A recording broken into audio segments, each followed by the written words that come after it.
Yeah, so at conference yesterday, Labour's Levelling Up Secretary Lisa Nandy promised to tackle the housing crisis. She said that the Tories had, quote, turned housing into a racket. Yes, well, landlords, however, aren't too happy with some of the policies announced by Labour. Ben Beadle, who's chief executive of the National Residential Landlords Association, said, quote, "It is depressing that the Labour Party is once again demonising all landlords. The vast majority do a good job providing a fifth of all housing in the country.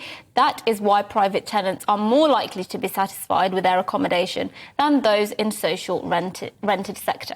Well, let's speak now to him, Ben Beadle, Chief Executive of the National Residential Landlords Association, who is also at the Labour Party conference in Liverpool. Thank you so much for joining us on the programme. What specifically do you object to in relation to what Labour have said? I mean, for example, when you look at landlords, you can understand why a lot of people have a bit of scepticism towards them. You know, they're making money without necessarily producing goods in the same way that other people do, and oftentimes raise rents above inflation and so on. So what's your issue with what Lisa Nandy said?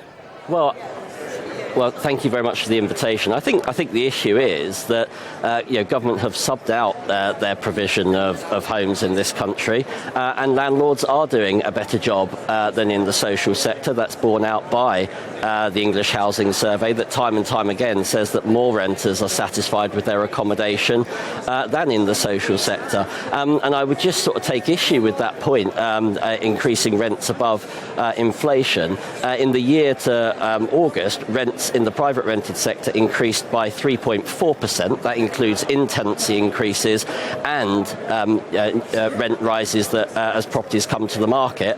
That's significantly lower than inflation, and it's also significantly lower than the 4.1 social housing rent increase that occurred in April. So I think it's really, really important that we balance the facts here.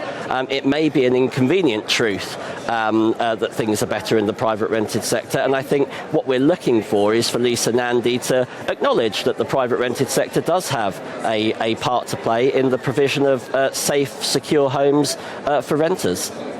Do you think some of what she is calling for is unfair? Because she's pledged to create this renters charter, which would, for instance, give renters the right to have pets, the right to make alterations to a property, introduce a 4-month notice period for landlords, for example. Do you think there's a chance that those kinds of measures would actually put landlords off actually renting their properties and say, look, this is too much hassle and I'm just not going to do it? Well, I mean, it's the private sector for a reason, right? There needs to be sort of that freedom of choice. But I fail to get too excited about commitments about pets. The Tory government announced this months ago, and similarly a whole range of other measures. And what Lisa Nandy has done is copy the Conservative Party fairer renting white paper and given it an injection of adrenaline, put it on steroids, whatever metaphor you want to use. I don't think it is reasonable, to be honest with you, that landlords have to give 4 months' notice.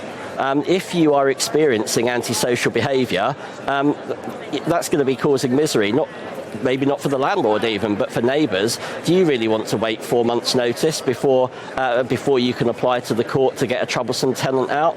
I don't think you would.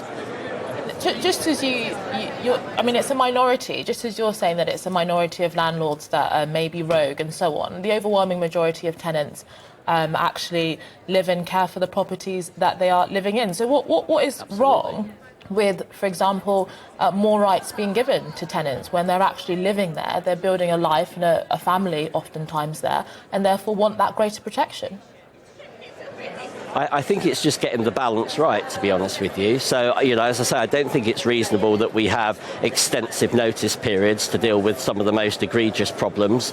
I don't think it's reasonable that we have discretionary grounds for rent arrears. If somebody is not able to pay their rent, then I'm afraid landlords, be them private or social landlords, do need to deal with that. So I was really surprised, and I was at the announcement yesterday, that we didn't see measures that would increase supply to help renters in the short term. We have a commitment, a jam tomorrow policy for social housing, and that's fine and dandy, but the need is now.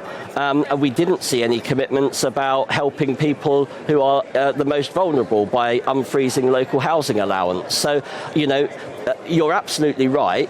Landlords and tenants have a great working relationship. We have some issues around the edges, but it's really, really important that we don't bring in policy based on the extremes of the market.